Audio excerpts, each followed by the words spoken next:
بسم الاب والابن والروح القدس الان واحد امين. شباب تانية ابتدائي عاملين ايه؟ يا رب تكونوا كويسين وفرحانين. النهارده هناخد الموضوع السابع، هو محفوظات. هنحفظ مع بعض مقدمة قانون الإيمان والمزمور 23 أول 4 آيات بس.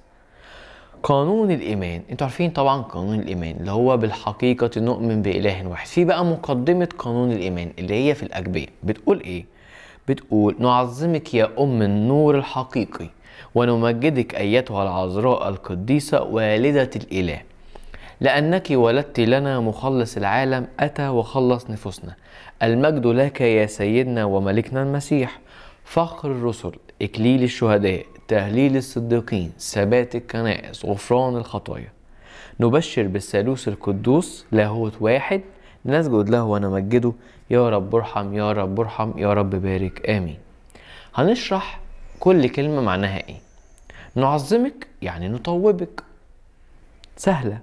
النور الحقيقي المقصود به الرب يسوع، النور اللي بنشوف بيه العالم كله. نمجدك يعني نمدح فضايلك. فخر الرسل، بقول ربنا يسوع المسيح ده فخر الرسل. ليه؟ لأن الرسل بيفتخروا بربنا يسوع المسيح وصليبه. عشان كده لما حد يجي يقولك انت مسيحي، تقول له انا مسيحي بكل فخر. ربنا يسوع المسيح هو فخرنا. إكليل الشهداء، الرب يسوع المسيح هو مكافأة الشهداء اللي نالوا إكليل الشهادة. أنا دلوقتي لما أموت على اسم المسيح أو أستشهد على اسم المسيح، إيه هي المكافأة بتاعتي؟ بابا يسوع نفسه لما أطلع له في السماء هيحضني وأبقى مبسوط بيه. هو المكافأة إكليل الشهداء. تهليل الصديقين، يعني الناس اللي بتعيش حياة حلوة، بابا يسوع بيبقى مكافأتها في النهاية. الرب يسوع هو فرح الأبرار والصديقين. ثبات الكنائس، بابا يسوع هو الصخرة اللي اتبنت عليها الكنيسة وعمرها ما هتتهز أبدا. غفران الخطايا، بابا يسوع هو اللي بيغفر لي كل الخطايا لما أتوب واعترف عند أبونا. نبشر بالثالوث القدوس لاهوت واحد، إيماننا أن الله واحد مثلث الأقانيم.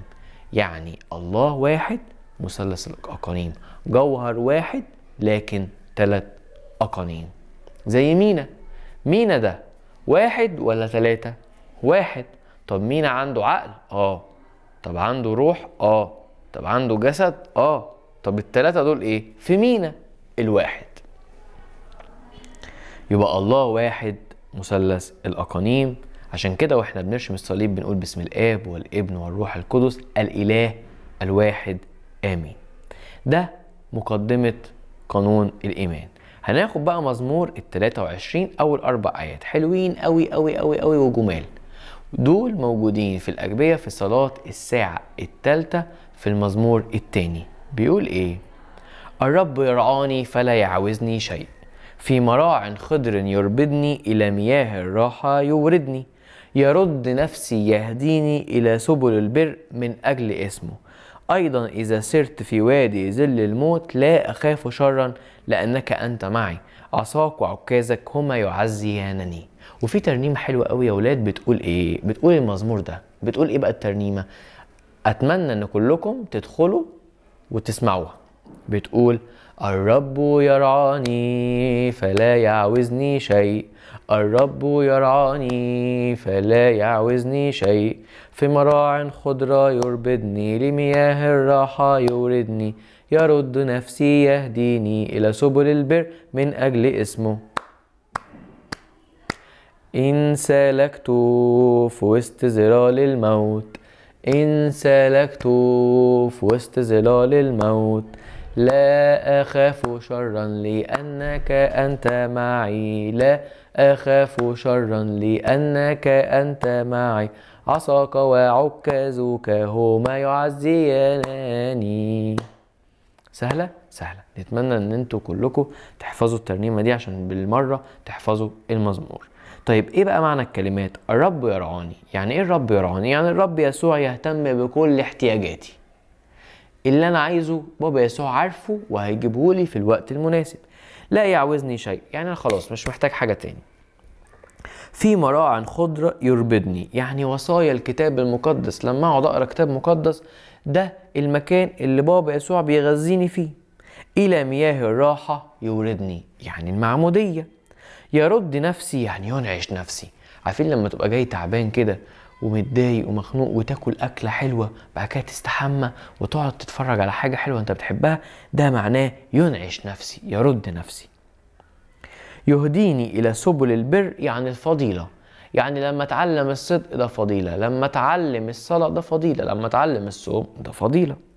من أجل اسمه، اسم ربنا يسوع المسيح برج حصين يركض إليه الصديق ويتمنع.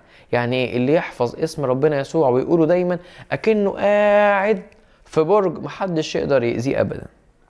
في وادي ظل الموت، اللي هي المشكلات والضغوطات والامتحانات، لما بقى بابا يسوع يبقى معايا في الامتحانات كل حاجة تبقى سهلة.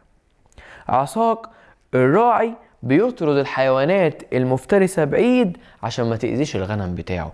بابا يسوع بيعمل كده بالعصاية، بيطرد أي حاجة ممكن تضايقني عشان ما تأذينيش. عكازك الراعي، العكاز عارفين العكاز ده اللي هو فيه نهاية متنية. العكاز الراعي بيعمل ايه؟ لما في خروف بيبعد كده عن الطريق بيجيبه كده يقول له تعالى ما تروحش بعيد، تعالى ما تروحش بعيد عشان ما تتوهش. بيستعيد بيه الخروف اللي بيبعد عن الغنم.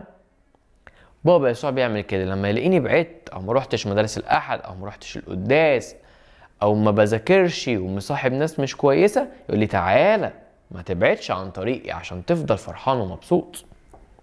هما يعزيانني يعني بيشددان عزمتي، يعني ببقى مبسوط وروحي بترجع لي، يبقى عندي قوه. هو بابا يسوع بيعزيني يعني بيقويني. فالمزمور ده يا شباب جميل جدا، كلنا نحفظه وهو سهل خالص.